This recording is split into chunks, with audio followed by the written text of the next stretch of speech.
5ই August বা শেখ হাসিনার সরকার পতনের ক্রেডিট তুমি কার?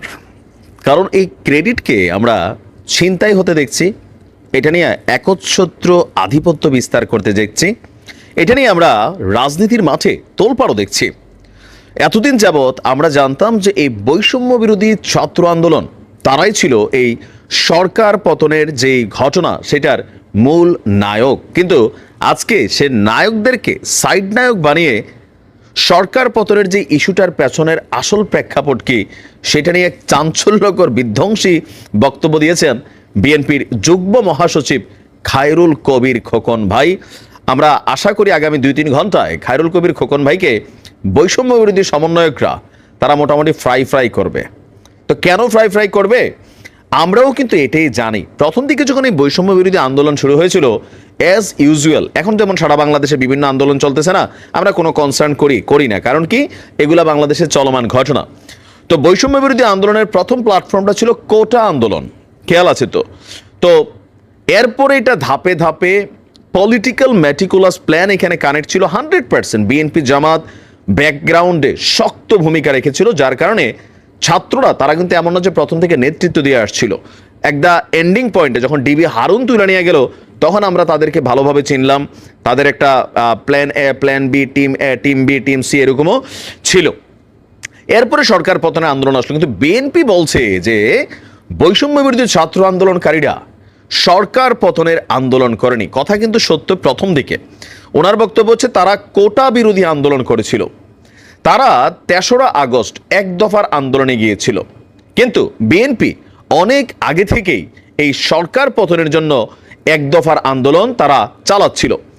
সরকার পতনের আন্দোলনের মাস্টারমাইন্ড ছিল তারেক রহমান, কিন্তু আমরা দেখছি ডক্টর ইউনূস বলছেন মাস্টারমাইন্ড হচ্ছে মাহফুজ। তো বলছেন যে তিনি নেপথ্যের কারিগর না, প্রকাশ্যের কারিগর বলা যায়, যে পেছন থেকে তিনি গেম খেলছেন না, তিনি প্রকাশ্যে গেমটা খেলছেন। 6000 কিলোমিটার দূরে থেকেও বাংলাদেশের জনগণের পাশে থেকে বলেছেন টেক ব্যাক বাংলাদেশ। দর্শক, নরসিংদী জেলা বিএনপি কার্যালয়ে বিএনপির প্রতিষ্ঠাতা শহীদ প্রেসিডেন্ট জিয়াউর রহমানের জন্মবার্ষিকী উপলক্ষে শীতার্তদের মধ্যে কম্বল বিতরণ কর্মসূচিতে তিনি আপনার এই বক্তব্য দিয়েছেন। তো তার এই বক্তব্যে এই মুহূর্তে মিডিয়াতে আমরা দেখছি বৈষম্য বিরোধী ছাত্র আন্দোলনে যারা সমর্থক আছেন এখন তারাও নানানভাবে বিভাজিত।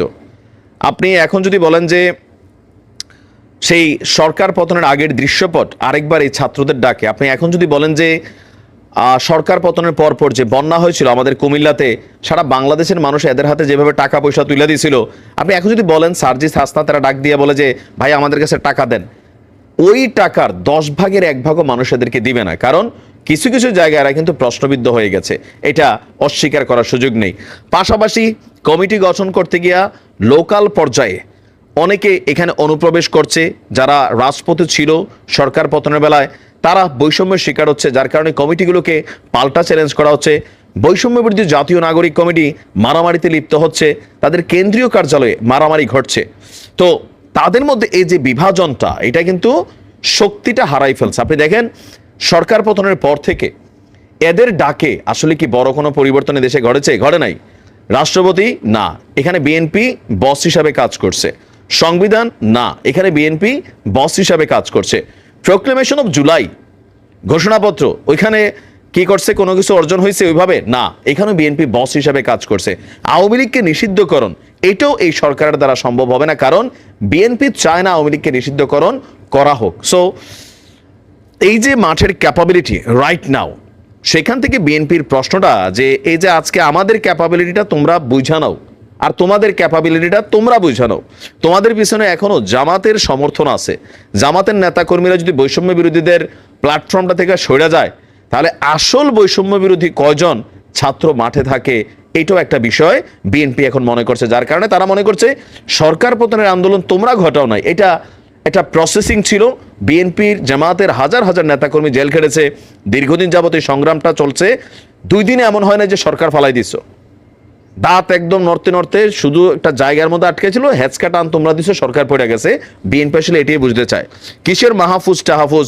আন্দোলনের মাস্টারমাইন্ড হচ্ছে তারেক রহমান। এই ক্রেডিট এখন বিএনপি নিতে চায়। তা আপনি কি মনে করেন যে এই ক্রেডিট কি বিএনপির অথবা জামাতের নাকি বৈষম্য বিরোধী ছাত্র আন্দোলনের? 8-10 জন সমন্বয়ক যাদেরকে আমরা দেখছি শুধুমাত্র তাদের, বা পলিটিক্যাল দলগুলোকে বাহিরে তারা কি পারতো? তবে ছাত্রদের একটা প্রধান বোকামি হচ্ছে, আমি মনে করি, বিএনপির লেজে পা দেওয়া। বাংলাদেশকে চালায় আওয়ামী লীগ, বিএনপি, আর জামাত এখন একটা পজিটিভ ভূমিকাতে অবস্থান করছে, কিন্তু আওয়ামী লীগকে ফালানোর জন্য সবচেয়ে বড় ভূমিকা অবশ্যই বিএনপি এবং জামাত এখানে রাখছে।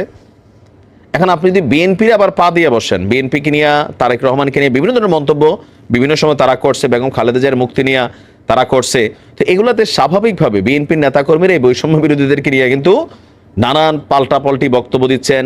এখন কিন্তু সিনিয়র লেভেলের নেতারাও বক্তব্য দেওয়া শুরু করছেন। তো আপনি কি মনে করেন আসলে কোন দিকে যাচ্ছি আমরা? কমেন্টে লিখুন। আসসালামু আলাইকুম।